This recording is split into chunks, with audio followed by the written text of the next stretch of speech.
बेटा हम लोग पहुंचे डिविजिबल प्रॉफिट पे। ये सब्जेक्ट है हमारा ऑडिटिंग, इसके अंदर चैप्टर का नाम डिविजिबल प्रॉफिट है। मैंने लास्ट वीडियो लेक्चर में आपको पूरा फॉर्मेट बताया कि किस तरीके से हम लोगों को ये फॉर्मेट बनाना होता है, statement showing the calculation of divisible profit. और जो मैं अमाउंट्स लिख रहा था वो इमेजिनरी अमाउंट्स थी। आज मैं आप लोगों को एक प्रैक्टिकल क्वेश्चन सॉल्व करके दिखाऊंगा। हमारे सुधीर प्रकाशन की इलस्ट्रेशन 1 है। सुधीर प्रकाशन में इलस्ट्रेशन 1 है, ये पूरा क्वेश्चन है। तो मैंने क्या किया, मैंने पहले पूरा क्वेश्चन फिर से टाइप किया, फिर से लिखा। आप लोगों को पूरा क्वेश्चन लिखने की जरूरत नहीं है। मैंने पूरा, ये क्वेश्चन है और ये पूरा क्वेश्चन मैंने फिर से लिख के रखा है। तो आप लोगों को ऐसा नहीं करना है, आप लोगों को डायरेक्टली ये वाली स्टेटमेंट बनानी है, statement showing the calculation of divisible profit, और you can say profit available for dividend. इसको बोलते हैं प्रॉफिट अवेलेबल फॉर डिविडेंड। ऐसे समझ में आ जाएगा तो बहुत इजी है, नहीं समझ में आ जाएगा, नहीं समझ में आएगा तो बहुत हार्ड है। तो सुनना, रूल समझना। ये क्वेश्चन है इलस्ट्रेशन 1 का। द डिटेल्स ऑफ प्रॉफिट और loss of a company for 3 years are given below. Year 2015, 16, 17। अब अगर 3 साल दिए हुए हैं 2015, 16, 17, तो जो सबसे नीचे नीचे वाला साल है 2017, उसको हम लोग बोलेंगे करंट ईयर। जो भी लास्ट वाला, आखिरी वाला, नीचे वाला, सबसे एंड वाला साल है उसको हम लोग बोलेंगे करंट ईयर। और उसके ऊपर वाले जितने भी साल हैं उनको हम बोलेंगे प्रीवियस ईयर्स। मतलब 2015 और 16 जो है वो प्रीवियस ईयर्स हैं, और 2017 जो है वो करंट ईयर है। अब यहाँ पे लिखा है प्रॉफिट और लॉस बिफोर डेप्रिसिएशन। 30,000 माइनस मतलब लॉस, 15,000 माइनस मतलब लॉस, 70,000 प्लस मतलब प्रॉफिट। Depreciation provided -3, -3, -10। तो डेप्रिसिएशन प्रोवाइडेड मतलब हमारी कंपनी ने एक्चुअल कितना डेप्रिसिएशन प्रोवाइड किया। 2015 में 3,000 पे डेप्रिसिएशन प्रोवाइड किया, 2016 में 3,000, 2017 में 10,000। फिर depreciation required as per law, depreciation required by law या डेप्रिसिएशन रिक्वायर्ड बाय एक्ट, मतलब कितना डेप्रिसिएशन हमको एज पर लॉ प्रोवाइड करना चाहिए था। तो 24,000, 20,000, 22,000। तो एज पर लॉ हमको पहले साल में 24,000, दूसरे साल में 20,000, तीसरे साल में 22,000 डेप्रिसिएशन प्रोवाइड करना चाहिए था एज पर लॉ। जैसे बोलते हैं ना, किया क्या और होना क्या चाहिए था। किया क्या मतलब कितना डेप्रिसिएशन प्रोवाइड किया, मतलब एक्चुअल डेप्रिसिएशन प्रोवाइडेड, और होना कितना चाहिए था मतलब एज पर लॉ या एज पर एक्ट। फिर प्रॉफिट और लॉस आफ्टर डेप्रिसिएशन, ये भी क्वेश्चन में दिया हुआ है। इसको बोलते हैं एक्चुअल प्रॉफिट और actual loss after actual depreciation. मतलब पहले हमारा 30,000 लॉस था, ये प्रॉफिट और लॉस बिफोर डेप्रिसिएशन। पहले 30,000 हमारा माइनस मतलब लॉस था, 3,000 और भी लॉस हुआ, डेप्रिसिएशन का खर्चा हुआ, तो हमारा एक्चुअल लॉस हो जाएगा 33,000। फिर दूसरे साल में पहले 15,000 लॉस था, 3,000 और भी डेप्रिसिएशन का लॉस हुआ, तो हमारा एक्चुअल लॉस हो जाएगा 18,000 रुपए। तो मैं आपको समझा रहा हूं कि कौन सा कॉलम कैसे सॉल्व किया हुआ है। फिर 70,000 थर्ड ईयर में प्रॉफिट था, थर्ड ईयर में 70,000 प्लस मतलब प्रॉफिट था, उसमें 10,000 डेप्रिसिएशन का खर्चा हुआ, बाकी बचा 60,000। ये रहा 60,000। तो यही सारी चीजें मैंने लिख के रखी है यहाँ पे। सेम पूरा जो क्वेश्चन है वही मैंने पूरा लिख के रखा है, सब सेम कॉपी किया है मैंने। सुनते रहना सब लोग।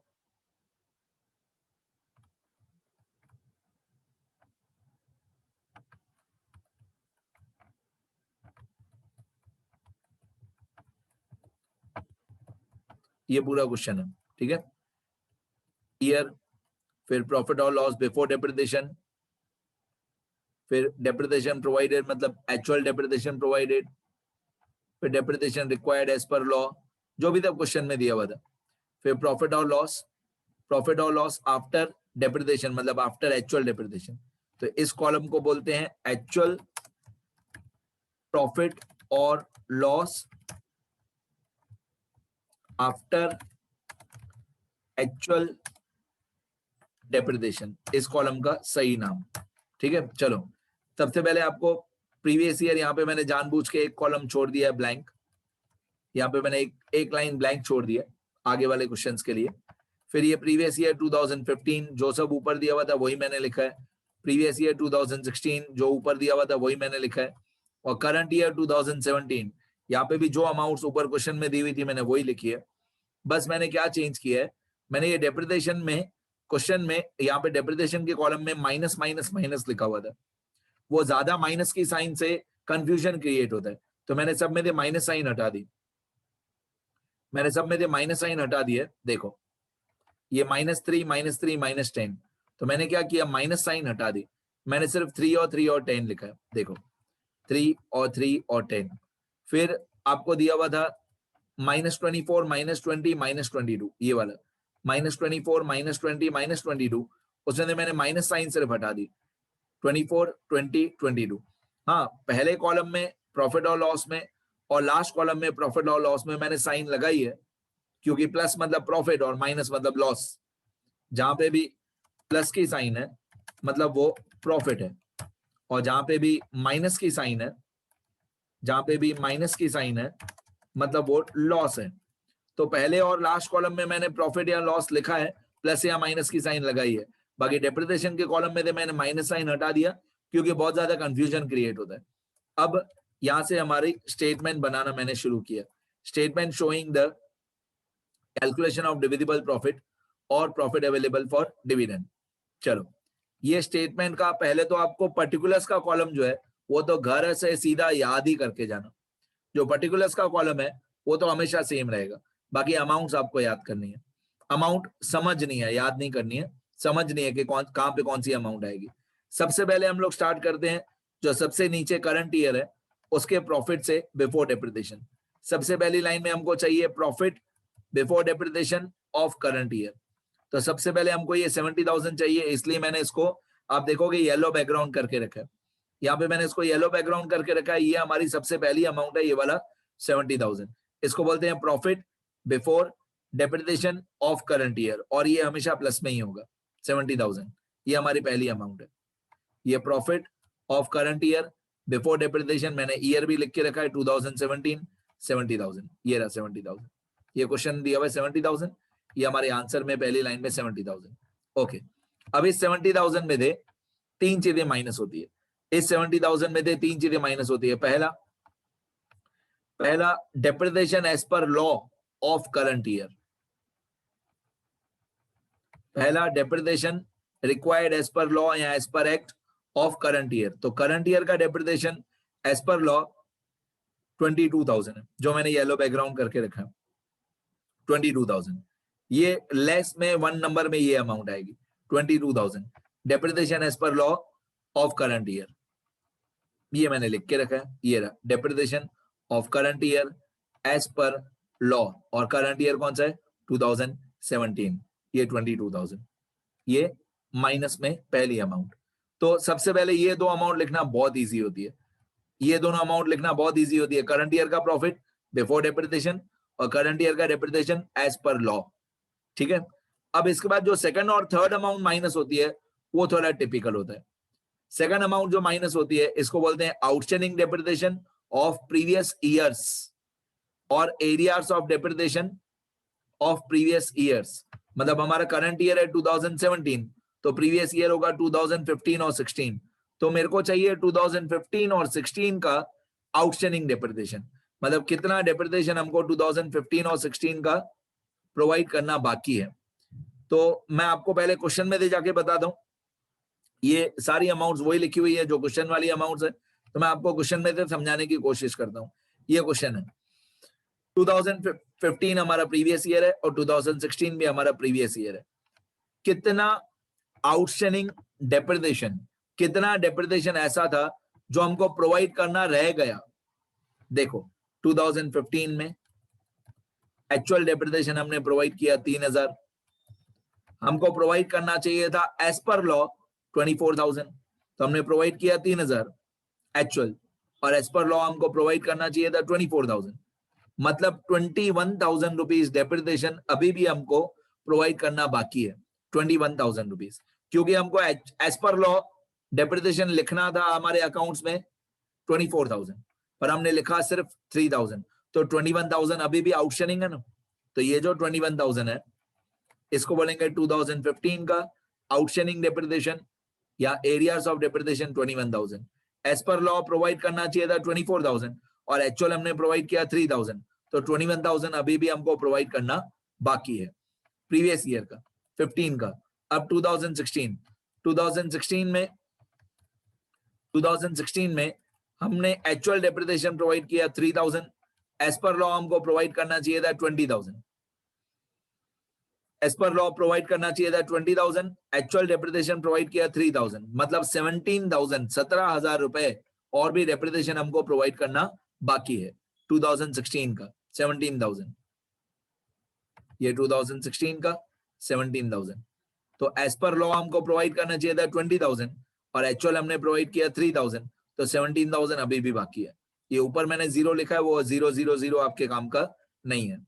तो 2015 का आउटस्टैंडिंग डेप्रिसिएशन है 21,000, 2016 का आउटस्टैंडिंग डेप्रिसिएशन है 17,000, तो 21 और 17, 21,000 और 17,000 दोनों का टोटल होता है 38,000। 21,000 और 17,000 इन दोनों का टोटल 38,000 होता है।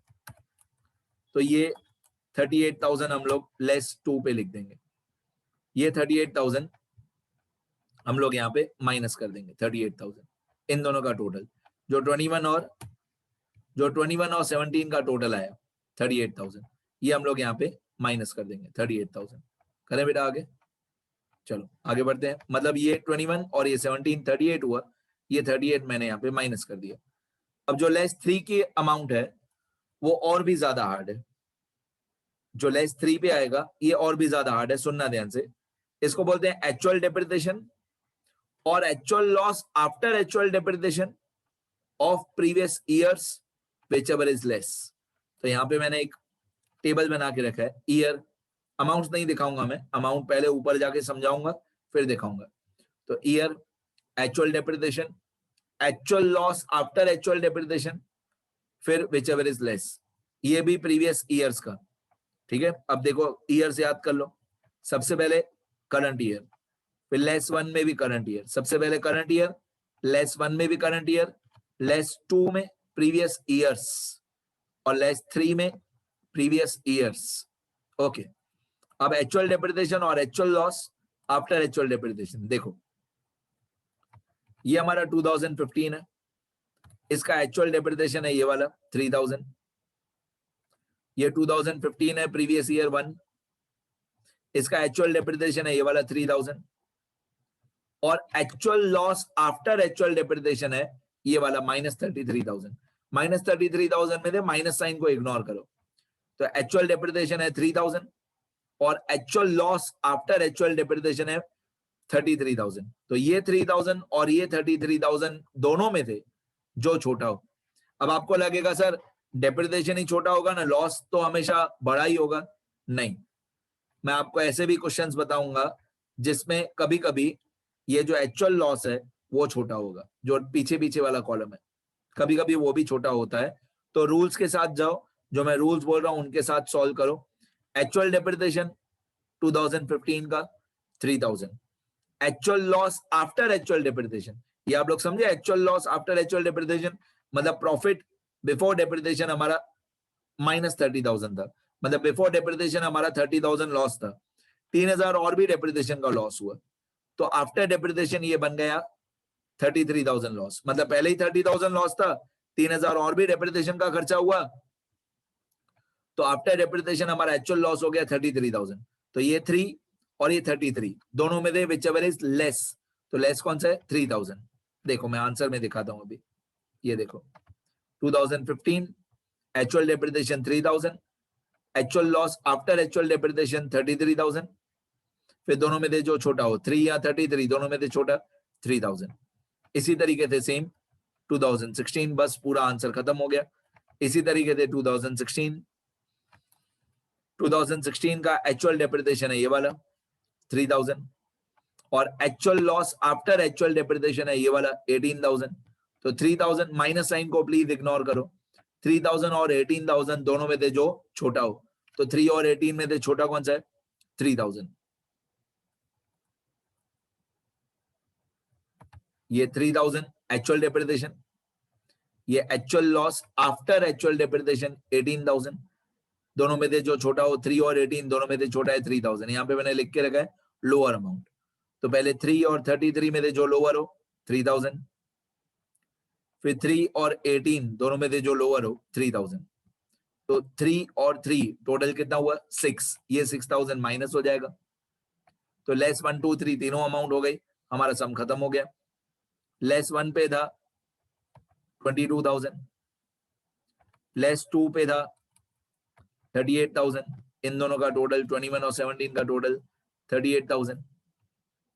लेस 3 पे था 6,000, इन दोनों का टोटल 3 और 3 दोनों लोअर अमाउंट का टोटल 6,000। तो 22 और 38 और 6।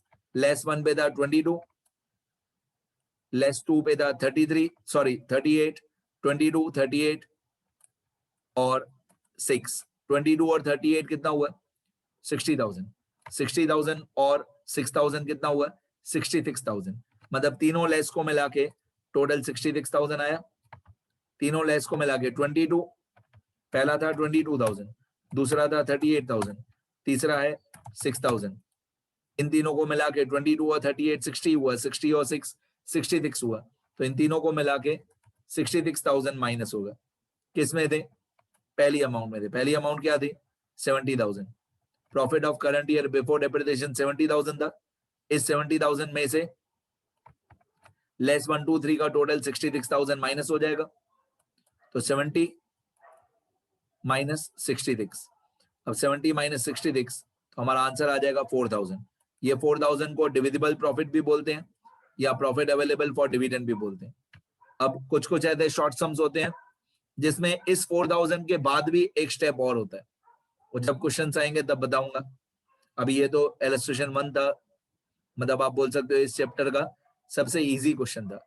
फंडामेंटल्स हमेशा यही रहेंगे, कैलकुलेशन थोड़ी थोड़ी हार्ड होते जाएगी, फॉर्मेट पर्टिकुलर्स का कॉलम हमेशा सेम रहेगा, बाकी थोड़ा थोड़ा प्लस माइनस चेंज होते रहेगा। ये 4,000 हमारा आंसर है, प्रॉफिट अवेलेबल फॉर डिविडेंड या डिविजिबल प्रॉफिट।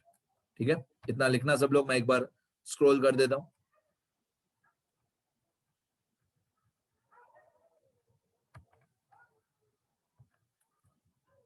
कुछ भी सीखना हो ये मेरा नंबर है बेटा, कोई भी चैप्टर सीखना हो मेरे को कॉल या व्हाट्सएप करना। ये क्वेश्चन मैंने फिर से लिखा पूरा, यहां से लेकर आंसर।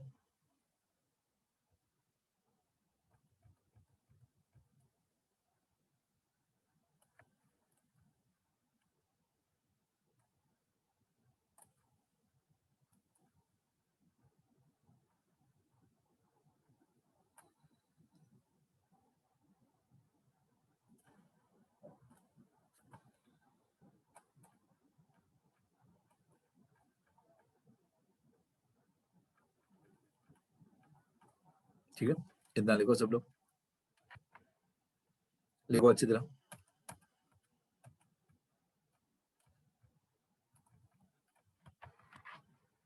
लिखते रहो बेटा।